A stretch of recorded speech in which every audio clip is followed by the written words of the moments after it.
It's Tuesday, September 23rd, 2025. This is Ashton Ellett here with another installment of the Senate Staff Oral History Project, sponsored by the Richard B. Russell Library at the University of Georgia. I'm here in the Bob Short Oral History Studio with Mr. Roy Robinson III. Originally from Macon, Georgia, Mr. Robinson earned his bachelor's degree from Southern University and a master's degree from Georgia College and State University in Milledgeville. He spent 5 years on Senator Sam Nunn's staff, working his way from staff assistant to director of field operations. Following his time with Senator Nunn, he was director of governmental and regulatory affairs for Atlanta Gas and Light Resources. He is currently the owner of R.B. Robinson Company, a public affairs firm specializing in governmental affairs and public policy, and a member of the Robbins Government Relations team. So, Mr. Robinson, Roy, thank you so much for taking the time to come over here to Athens to talk about your years of experience working in and around government and politics. Thank you. Thank you for having me. Well, let's start at the beginning. Tell me about your childhood upbringing. You grew up in Macon-Bibb County. I did. Macon, Georgia is my hometown. To my mother, Patricia Ann Jones Robinson, my father, Roy Robinson Jr. Both were educators. So I grew up understanding that education was important and there was no other choice. Yes, sir. You know how that goes. I do. Raised Catholic, St. Peter Claver. Okay. And then went on to Mountain Sales Academy. From there, how I got into politics, my mother, when I was 8 years old, we were watching Watergate. She never missed a hearing on public television. That's right. At that time. That's right. John Dean, Ehrlichman. So yeah, I grew up in that and always understanding how much politics ruled our lives. So how did you end up at Southern University, Baton Rouge, Louisiana? My mother is from Mississippi originally. Okay.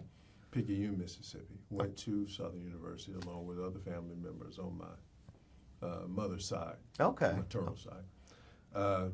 And recently, I just earned my PhD, my Doctor of Philosophy. Dr. Robinson. In it is.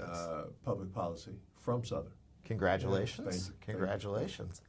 So was it important for you to continue that legacy at Southern, or was that one of those things where young Mr. Robinson didn't have a choice, he was going to Southern? No, it was important I did that. No, I had applied to about 4 or 5 schools, was then accepted to all of them. But Southern was my only HBCU, Historical Black College University. Sure. Go ahead. No. I was going to say, was that important to you to continue that legacy of attending an HBCU? Yes, and for family, for that kind of continuity. Aunts and uncles had gone through HBCUs. So yeah, and I had grown up going back and forth to Louisiana and Mississippi all my life. So sure. It was like home. So now, when you get to campus, do you have are you one of those guys who you enroll freshman year and you've got the plan, and you're going to execute the plan, or it was one of those things where you were an experience and I was let it wash over? I was experimental. I had a great time in college. Yeah, a little bit too much fun. We won't ask too many follow-up. But no, I didn't have a plan, so to speak. No. So what sort of classes, what sort of disciplines were you drawn to eventually? My mother was an English teacher. My father was a basketball coach. So you look like a basketball player. I was at one time, but my son really is. Is he a power forward or a center? No, as a matter of fact, he's a shooting guard or a small forward. Really? Yeah, he has some skill. Must take after his mom. Yes. So did you get active in politics while you were on campus, or was that something? Okay, tell me about that. No, I did. I junior class president. Okay. Ran for SGA president. That was my only loss, and I'm good after that. I don't need elected politics anymore. After that, I worked for the Vice Chancellor of Student Affairs Okay. at Southern, so was always very knowledgeable about what was about to happen with the students, that kind of thing. Okay. So, yeah. Now, did you get involved in campaigns for public office, or was that just sort of, did you stay on campus? I stayed on campus. Okay. I kept up with them. Okay. When I was down at Southern, was Edwin Edwards. Vote for the was crook. It's important. or the one that he and David Duke, he made the statement, we're both wizards between the sheets. That was a commercial. Very different meanings. That was a commercial. Oh, my goodness. That was a commercial. So yeah. Yeah, Louisiana politics is. I'm trying to remember the title of the chapter from V.O. Key's Southern Politics. I believe it's Sui Generis like Huey. And Louisiana politics is very, very interesting. Very, very interesting. You were there at a very interesting time. Yes. As you said. And have been there while going through the PhD program. That's again a very interesting time. Right. Because that's a supermajority there. And now You do a lot with supermajority. And you have the Speaker of the House from Louisiana. Mm-hmm. Yeah. That's right. That's Yeah, right. So it was a very interesting time. Yeah. So, what brought you back to Georgia post graduation? You have your English degree. You know what were you thinking? Family. Yeah. Family. You know, Louisiana was fun, but economically, there's not a lot to do. So yeah. So how do you go from an English major in Louisiana to working on Senator Nunn's staff? What happens there? How does that come together? It was kind of circuitous. Often is. I wanted to go to law school, so Okay. I was in law school for a year at Walter F. George. It didn't work out for me. Down at Mercer. Down at Mercer, so it didn't work out for me. But I went. That summer, I got a chance to clerk for Selling Melton. If you remember Buck Melton, who Yeah, was the former mayor of Macon. And I had gotten a chance to clerk with him, and you know, it didn't work out, but the friendship did. Sure. And I went on to work for an RDC. Mm-hmm. Before then, I had been in politics in Macon since I had graduated from undergrad. Okay. Because I worked for George Israel. Yes. Yes. As you remember him, in his management intern program at the time. Okay. And then I went to law school. And then from there, went to work at the RDC. Now, things really that I enrolled in graduate school at Georgia College at that time. Mm-hmm. It wasn't a state university, it was Georgia College. And got my MPA. And the day I graduated with my MPA was the day I was offered a job from Senator Nunn's staff. And I took it. Now, where did that offer come from? How do you remember that interaction? Charlie Harmon is in there somewhere. Sure. I remember giving a call, and at that time, the state director's name was Tommy Dortch. That's right. And I got Tommy in Dortch touch Jr. with Tommy Dortch, and Tommy Dortch extended the offer. So how much did you know about Senator Nunn before you went to work for him? A little bit, yeah. As what you were reading. Sure. In the newspapers and what you saw him on television, the little that he was on television. He was not a media hound by any stretch of the imagination. No. So I knew a little bit about it there. Interesting story. First time I meet him at the Richard Russell Building in Atlanta. Mm-hmm. They have lined the new people up, and he comes down and say, "Hello, sir, my name is Roy Robbins." He says, "I know you."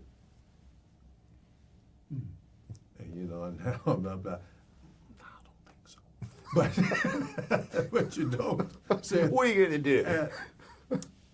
he says, "I met you Okay.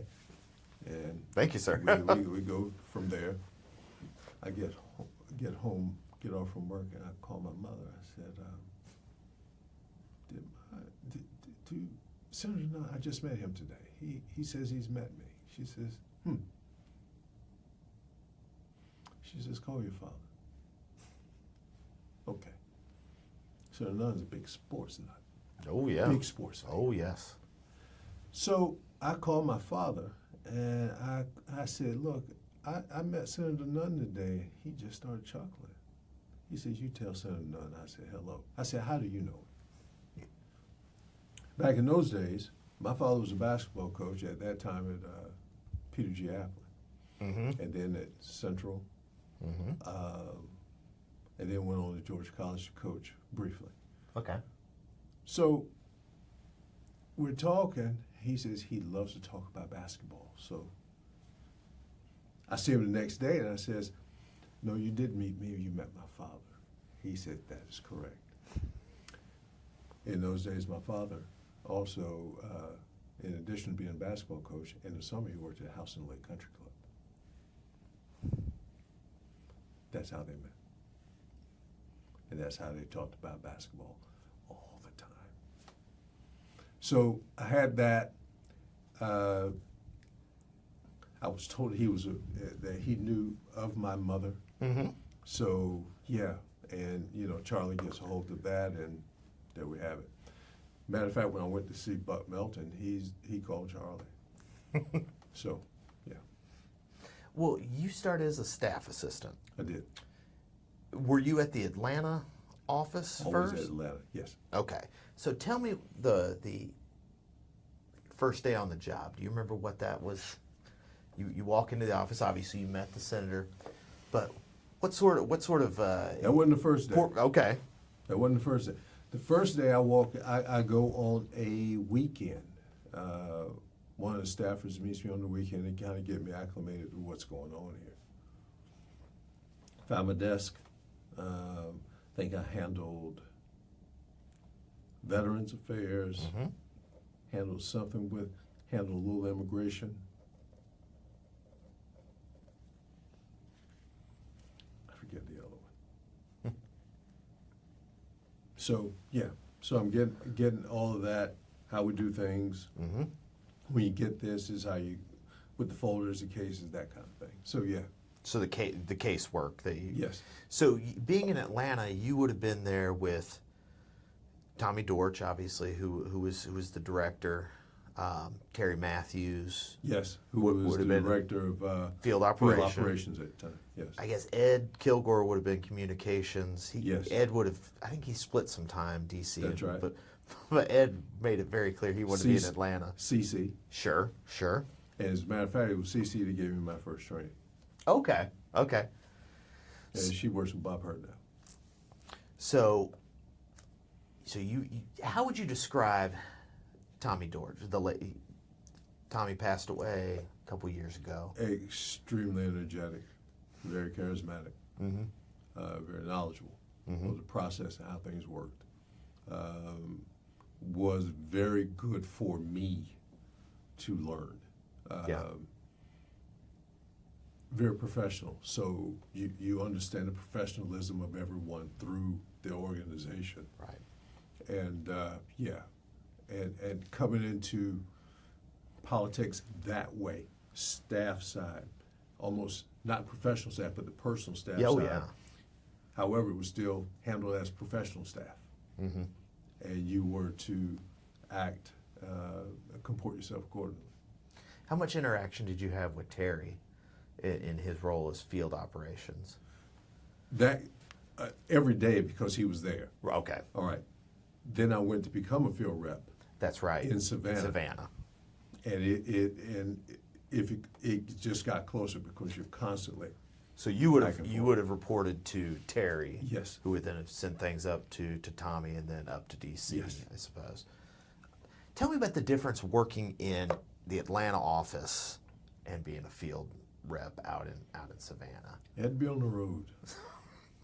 So if I remember correctly, Mondays and Fridays they wanted you in the office, but Tuesdays, Wednesdays and Thursdays you were on the road. So you putting anywhere from 800 miles to 1,000 miles a week on a car. Yes. So you're on the road. What does that? What sort of meetings or events are you traveling to throughout the week? So we have 40 counties. There were 4 of us. So you have 40 counties. Okay. Savannah to Vidalia, up to Wilkes County, Mm-hmm. Washington, Georgia, all the way down to St. Mary's. So in that district alone, you got the Trident Submarine Base, Mm-hmm. Fort Stewart, Mm-hmm. First to Fight. Just those 2 alone. General Armed Services. Mm-hmm. When they called, you dropped everything. When there was something there, that's where you went. Now, I got Augusta, Savannah,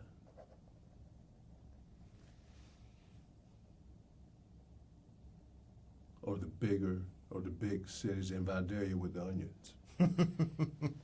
National record at the Onion Festival. So each week you're in one of those places plus everything else. Right. But yeah, you when you like the 4th of July, you were down at Fort Stewart. They had a big deal. Anything dealing with the military, you were down at Veterans Day, whatever. The Onion Festival in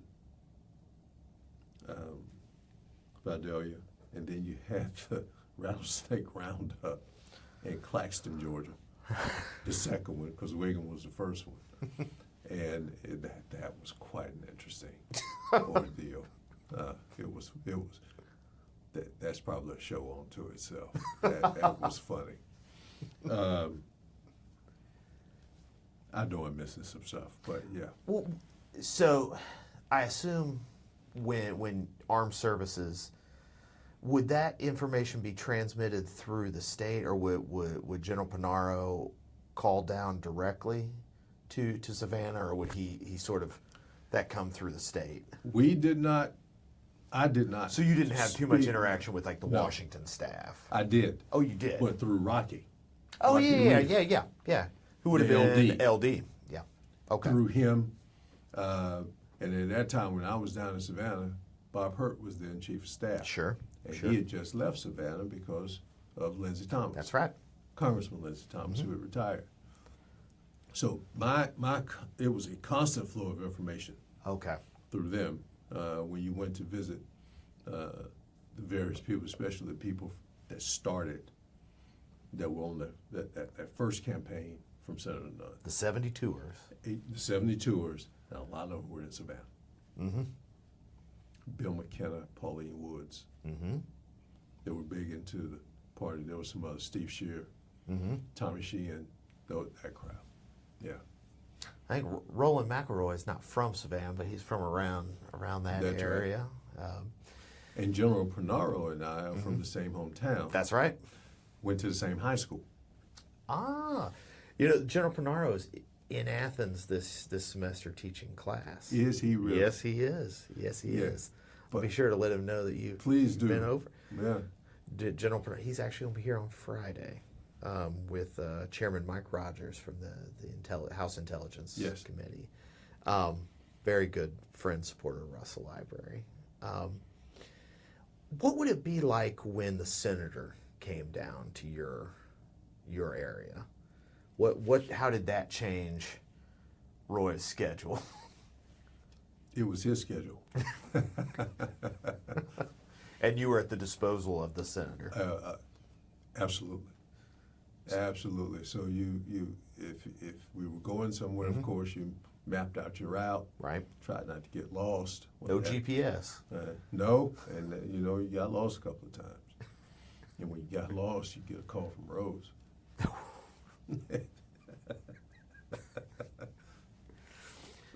But yeah. Was the senator a stickler for schedules? Yes. To say that's kind of mild. That's kind of mild because Yeah. he needed to be, okay, we told the people we're going to be here. Let's get here on time, even you were stickler for schedule, even if he wasn't with you. Get there on time. Mm-hmm. Let's, get the work done. Get out. Yeah. And I assume, a lot of staffs sort of emulate the boss. Was that the way the staff operated too, from the top down? That they sort of Senator Nunn is a schedule oriented guy. He's a details oriented guy. Was that communicated to you that is how you should operate? Yes. Or would have to operate? Yes, and even in your reports, Mm-hmm. you wrote a report every week. What'd you do? Who'd you see? Mm-hmm. What's going on? Did we get up under the fingernails a little bit and figure out a little bit more what was going on? That kind of stuff. And those reports would have been to Terry, to Terry, Tommy, yes.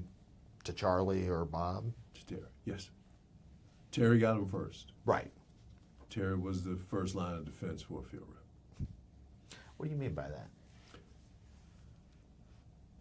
Because he had been in the field, because he understood the intricacies and the nuances of it. Mm-hmm. You could talk to Terry and say, hey, look, this just happened. What do we do here?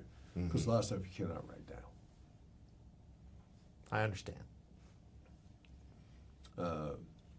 Yeah.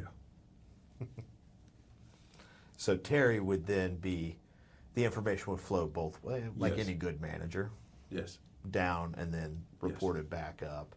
The intricacies and nuances of retail politics and casework. Again, what just happened. Yeah. Because the same person that may have celebrated may have been the same person that indicted. You have to, and now the protection of your member. Mm-hmm. You have a protection mechanism there that you got to protect Senator Nunn at all costs here, because what you don't want is somebody saying, okay, well, why are you hanging around? That kind of stuff. Why are you hanging around this guy? Or alternatively, you could see a staffer want to be very helpful in making promises that could then not be, writing checks that can't be cashed. Well, that is one thing that was communicated up front. You make no promises. You can try. You can try and do a lot. Yeah, but you do not make any promises. So no. Right. No. So in that realm, we were a lot like him. Mm-hmm. Circumspect. Yeah. What sort of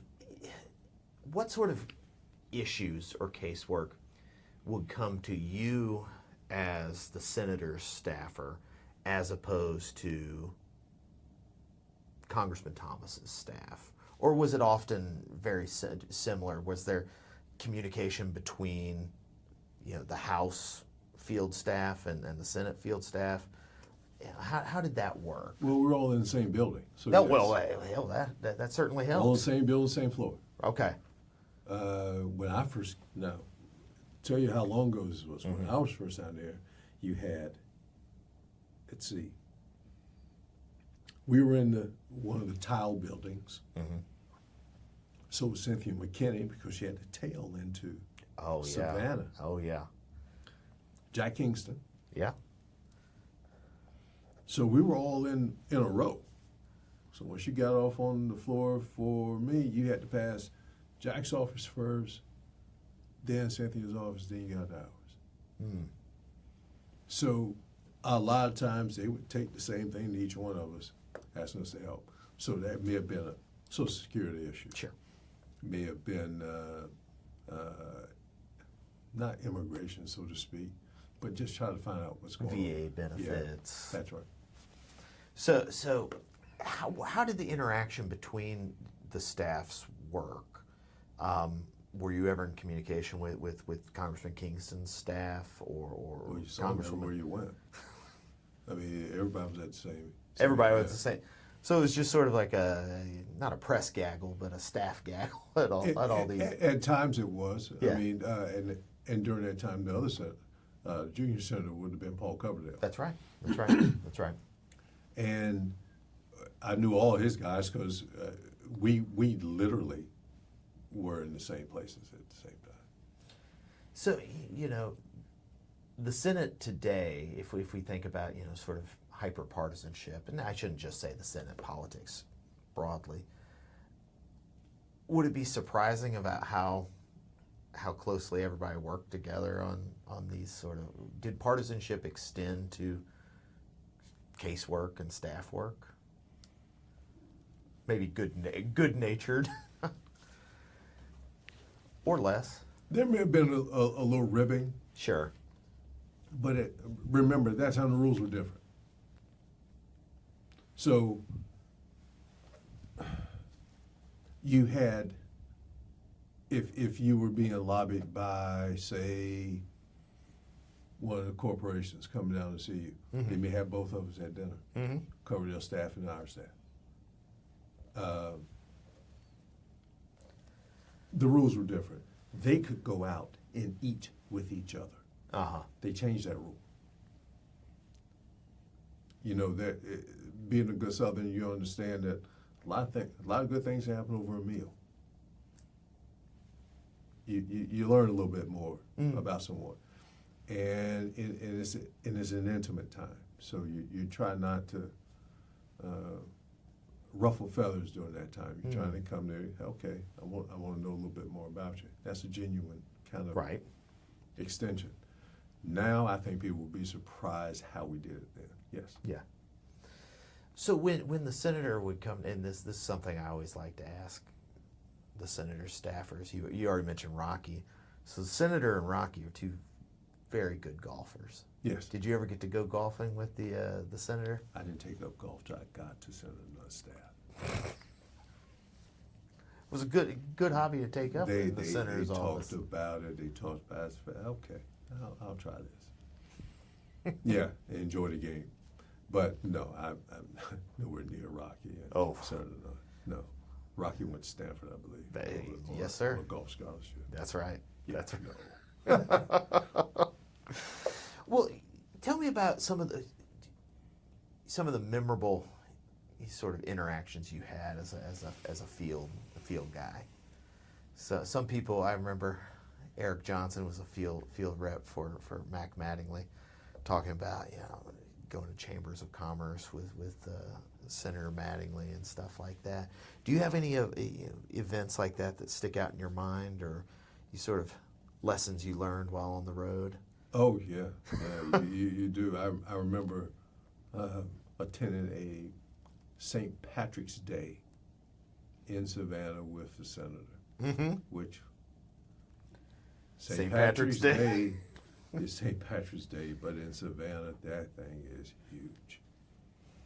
And I did not know it was like the second largest.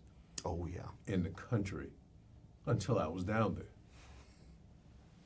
So yeah, I remember attending his web, and Bob Hurt at the time came down. The Hibernian Society when he spoke there. Yeah, yeah. But I remember that being, wow, this is big, and now this is pre 9/11. Oh sure. So I remember having an alternator that was a starter on my car that was really acting up. Couldn't get it fixed at the time. So I remember leaving the car running right there, going to get him, and coming back, and my car was still there. So now if that happens, no, everybody's arrested. No. The car's impounded, so am I. We're going to get to the bottom of this. Yes. Well, tell me about your transition from Savannah Field Office back to Atlanta as director of field operations with Terry. It was actually state administrative aid was the term at the time. Was the term at the time. Okay. Effectively, though, Terry went up to being state when director. Tommy. That's right. That's right. Okay. So again, working closely with him, and it was different because now you gotta make sure all this stuff I was doing, you gotta make sure it was done. But yeah. Did that appeal to you more than the work you had been doing? It was different work, but at the same time, you're interacting with people. When I got back to Atlanta, then you had to really tend to the Atlanta crowd, which at that time were, extremely powerful. You still had Maynard Jackson, was still very prominent, whether he was in office or not. When I first started there, you had base realignment and closure. Yep. 91 and Brack. 93. I keep skipping around. But No. But 91 and 93. And I had just gotten on staff when Brack started. And that was when Maynard went up and we didn't. Maynard was presenting. They were asking questions to him. Senator Nunn was on the front row. It was at the Fox Theater. Was on the front row. And we survived 91 and 93 without any closure. I've always heard that Senator Nunn and Representative Gingrich worked very closely when it came to base realignment and closure. It was our mother's milk. Think about it. I mean, if we had 13 bases. If not 13, it would have been. It certainly would have been at the time. It would have been. It would have been about Would have 13 been- at the time. Because the supply school was still the Navy supply school here. Correct. You had that. The Atlanta bases, You had McPherson, and and the other one. I'm blanking on it, but yeah. And then you had Trident Submarine Base. You still had the ones down in. You had Fort Stewart. You had the one in Albany. Warner Robins, Warner Robins was Obviously. huge. Dobbins, You had Dobbins. You had Fort Gordon. Fort Gordon. And at that time, Cyberknife was a big deal. Now we're talking about a whole new realm Oh, in that kind of technology. right. Do we have Wheeler? Is Wheeler still? We had about 13. Anyway, bases we at could the do this. time. We could do this all day. And you had we were spending probably billions of dollars per month Yeah. in the state. Right. I mean, it was pretty, but our bases were essential. So, how much interaction would you have had during that BRAC process? What would the role of the field staff have been? Would you have been fielding questions and concerns from No, that the would community, or would that have all just been? No, that would have been going up. That was way too important. Right. And everybody had to be singing on the same sheet of music. No, that would have come from Right. Senator Nunn himself, General Panaro, Rocky. Yeah. Charlie at the time, and then Bob later Bob. on. Yes. When did you find out that Senator Nunn would not be seeking another term?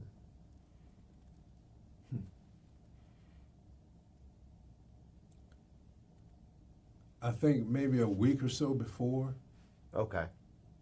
I'm kind of fuzzy on that. I think we were told, Okay. and then there would be a press conference. Okay. So it was communicated to you, but you wouldn't have been part of the conversations No. with senior staff. No. Okay. No. How was it communicated? Do you recall? I don't think there was an email until afterwards, after the actual announcement was at the state capitol. I think it was Terry that kind of whispered in my ear about it, but it was confidential, and that kind of went out of the way with the OJ decision coming on the same day. Oh my goodness. That was when it was originally scheduled. Oh my goodness.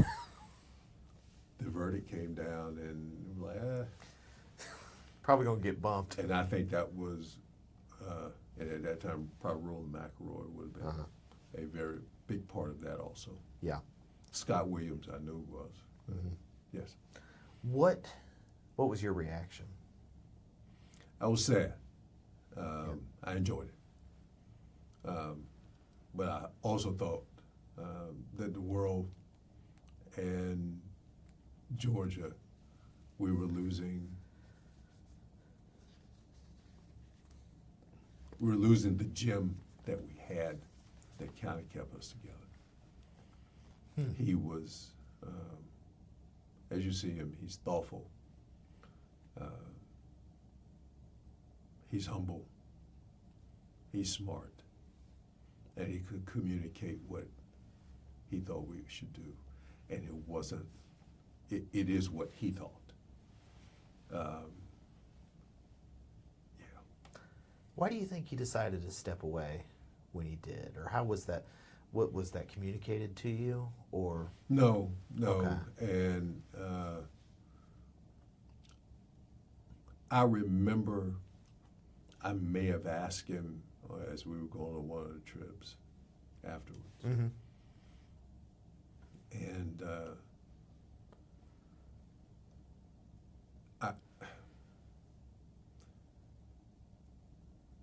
And I asked him about president.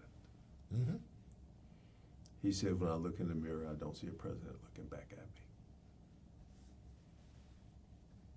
How simple is that? That's introspective. Right. That's introspection. As I've gotten older, I have appreciated the way he went about things, and I tried to do that myself. But yeah. Do you think that had he chosen to run again, he would have been successful for re-election? Yes. Do you think he'd still be in the Senate? No. That's interesting. I don't know. I think he was 58 when he left. Yeah. I was thinking it was mid-late 50s. Yeah, I think it was 58 when he left. We just had a birthday not too long ago. September 8th. That's right. I think it was. So, if you're going to do something, go do something different. Yeah. It's a lot easier at probably late 50s than it is mid 60s. Oh, sure. You know? So, yeah, I think it may have been a decision, like a 12-year decision. And you certainly can't argue that he hasn't had a successful post-Senate life and career. Oh, no doubt about it. An incredible thing with the nuclear threat initiative and all the work on boards and things like that. So, I mean, if you were going to do it, you had to do it at some point. And who better to do it with than someone like Ted Turner, who was equally as dedicated to whatever mission that there was, just like Senator Nunn. And he just stayed out of Senator Nunn's way. I say that jokingly. I'm not. It's not disparaging. Why do you think? So we talked about while we were coming in. We were looking at the mural, and we were coming in. We were talking about different senators, and I mentioned David Gambrell, and really the only competitive races that Senator Nunn ever had was the '72 primary with Senator Gambrell and Ernie Vandiver, and the general election campaign with Fletcher Thompson. This was '72. Yes. Never faced serious competition after that. Why do you think that was? I think what's. That's a great answer. I like it. I think it was just him. Well, I mean, in '72, people thought he was going to run for governor. They thought this was kind of a trial run, like he was trying a weather balloon. There were 12 people in that race against Gambrell, if I'm not mistaken. Oh, it was a huge field. Okay. Huge field. His name was the only one south of Atlanta. I think that's how he decided to run. I'm pretty sure. South of Atlanta. One of 12 names. Wow. Send Sam Nunn to Washington, I think was the That's right. slogan at the time. Yeah. Yeah, you mentioned a word, president, and there was just so many, 88, 92. Mm-hmm. How seriously, I mean, you would have been on staff and you would have heard these rumblings, president, vice president, secretary of defense. Why do you mentioned, why the senator said, but did you ever think that maybe he should have? How do you think he would have been a success in those roles in the way that he had been as a senator? Take Secretary of Defense Mm-hmm. for. I'm not certain he would wanted to be Secretary of Defense after you've been Chairman of the Armed Services. I've heard that before. That's kind of okay. We've been there, done that. Mm-hmm. Secretary of State, yeah. I think that would have been. He could have done that. And, it would have been interesting had President Clinton decided to do that. As far as him being president, I think he would have done a wonderful job there. What's Roland's book, the best president the nation ever had? Yes. Yes. I think that one of the first times, obviously I watched the news as a kid, so Senator Nunn was in the news, but probably 2007, 2008, when there was speculation that Senator Obama was going to pick Sam Nunn as his vice president because he had worked. My guess is, and this is Ashton's speculation, but that relationship probably grew because of Senator Obama's work with Richard Lugar from Indiana. Senator Yes. Lugar and Senator Nunn obviously worked very Yes. closely together. And I always thought that was one of very interesting what if moment because, of course, Senator Obama chose Senator Nunn's former colleague. That's right. Senator Biden, Vice President Biden, President Biden. It's just an interesting what if scenario. And It is, because Yeah. I believe Senator Biden and Senator Nunn were elected the same year. They were 72. Yeah. They were that. Yep, they were both elected in 72. Yeah. So it would have been a very interesting one. Now Senator Nunn's just slightly older Yes. than Vice President Biden, or excuse me, President Biden. So tell me, you had this time to plan sort of your post-Nunn career. What was that like? You mentioned the sort of the sadness of this time in your life, your professional life ending. What was that transition like? Because often it's very frantic with offices, but I guess you had time. This wasn't like a re-election loss in November. Correct, because the best way to leave the Senate is if your member resigns. Mm-hmm. If they get beat or if they die in office, that's 30 days. We didn't have that. Right. So grateful for that. Right. You find an opportunity, found an opportunity, and I asked if I could get a recommendation. Mm-hmm. I mean, you go from there. I'm not making it sound as though it wasn't frantic, but I had already had a frantic type of situation when the law school thing didn't work out for me. Right. Okay. So now, compared to that, this was just, okay, let's go find. Now then I'm looking at, what, now what? So,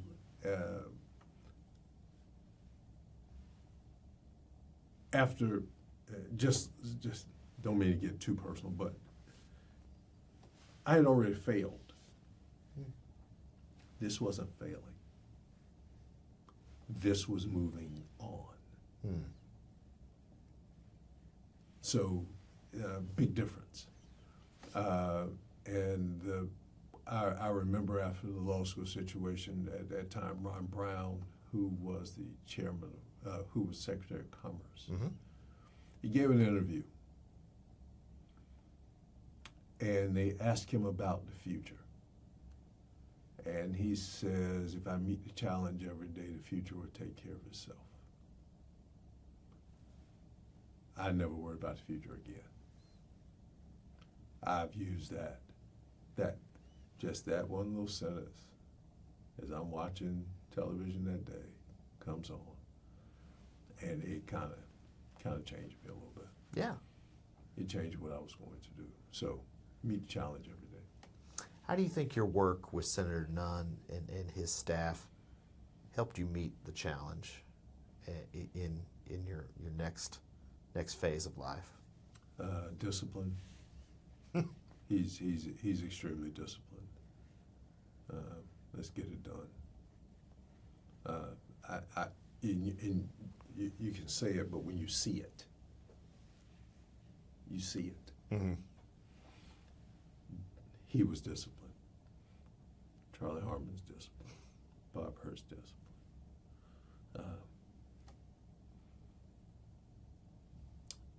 Joan Pernaro. So all the people, Rocky Reeve. Mm-hmm. So all of the people that you have that are giving you these directions, along with Terry, along with Tommy. Then you go up to Rose and Myra, Right. Exa Neesmith. So you go, and everyone that is giving you, that you're conversing with, that's what you do. You get the job done. As a matter of fact, Elizabeth Chandler, who was Elizabeth Way at the time, Mm-hmm. I mean, we were all together, so we had to get something done. So yeah, that's what's helped. I've always found it, and continuing the theme of personal, I've always found it to be easier to meet that challenge when you really don't have a choice. Correct. Because if everybody around you is operating at this level, That's right. you got two choices. You either operate at that level, go find something else to do. I like the way you said that. Yeah, you don't have a choice. And I never walk into anything with a plan B because I think this is going to work. And I'm going to work like you know what to make sure it does. Right? So yeah. So tell me about making that transition to AGL, your own shop, and applying those lessons in government affairs, public policy. What's that been like over the last 20 or so years? Very, very different because the rules have changed. Okay. And the rules of engagement, Mm-hmm. in a lot of ways, they have changed whether it's written or not. Okay. As you look at how they talk back then, hey, you go to somebody and say, okay, what do you need out of this? Here's what I need. Can we make them both work? Mm-hmm. It wasn't a zero-sum game. It wasn't all or nothing. As the years have gotten on now, it's all or nothing. You can see with certain people it's not, but for the most part, yeah, you're and the discourse is harsher. So, working off of that, as a zero-sum game, you don't see a lot of compromise legislation. Mm-hmm. There's some crossover. I'm thinking about the governor's bill on tort reform. There was a little bit of crossover, much to the consternation of the Democratic Party and the caucus. 3, I believe. I believe you're right. But increasingly, bills and legislation operate so almost like the General Assembly and Congress. They operate more as a parliamentary system, where it's the majority party and then everything. Whereas, as you say, in your experience working with Senator Nunn, and then working with the General Assembly over the 90s and 2000s, that wasn't always the case. What do you think? I mean, if you and I, Roy, we could answer this, we'd probably make a lot of money. But what do you think has fueled this sort of transformation, or has rewritten the rules of engagement, as you say? You take your cues from the elected members. Elite signaling, I believe the social scientists call it. That's where you get it from.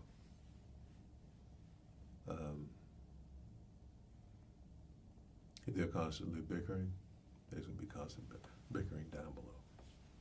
So in the way that you and your fellow staffers took the cues from Senator Nunn and Yes.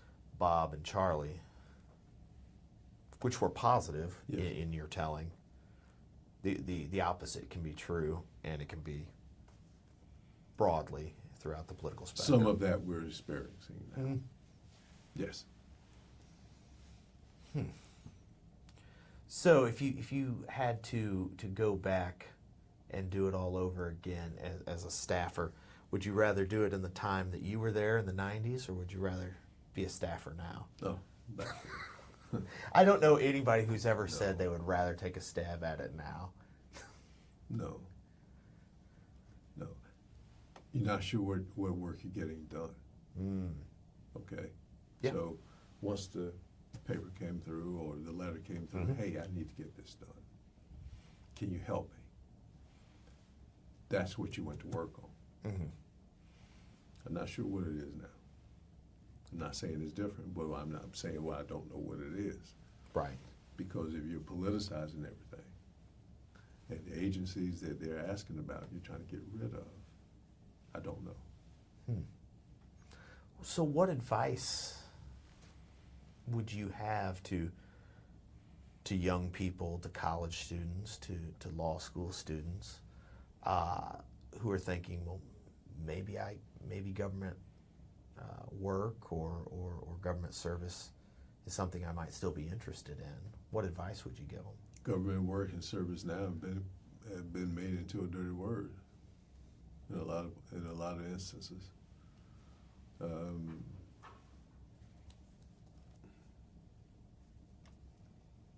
A lot of parents were able to send children to school.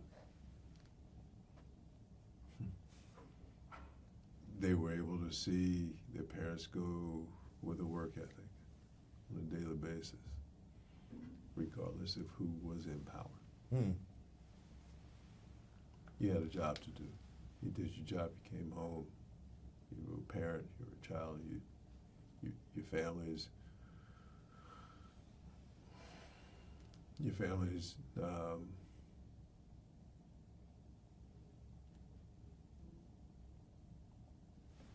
you were going in the same direction.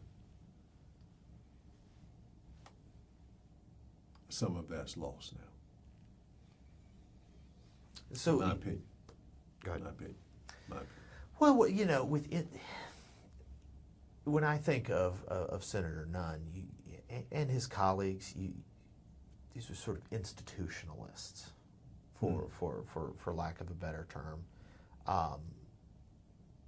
Senators.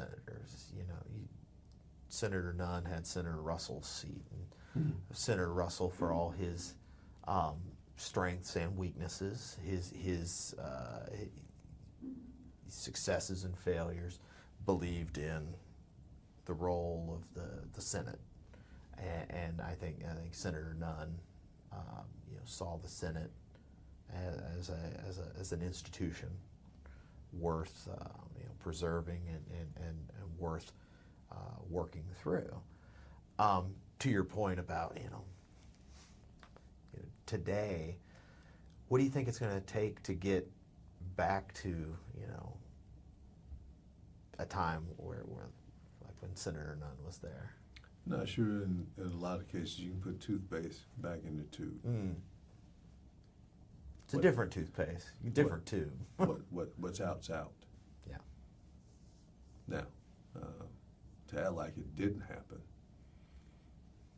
no, that's a little naive in a lot of ways for people, but some people think we can go back.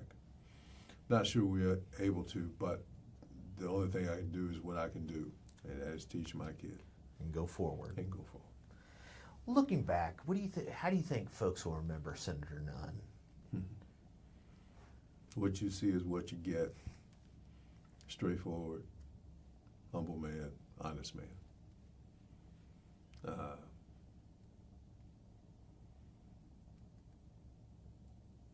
Dry sense of humor.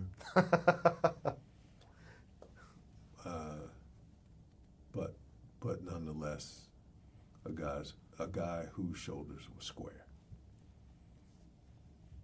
Can't say better than that. No. Well, thank you very much, Roy. Anything else you'd like to record for posterity about your time with the senator or memories of the senator before we call it a day? Just like to thank him. Yeah. Just like to thank him. Well, I appreciate that. I know he'll appreciate that. And thank you for participating in this oral history. Thank you, sir.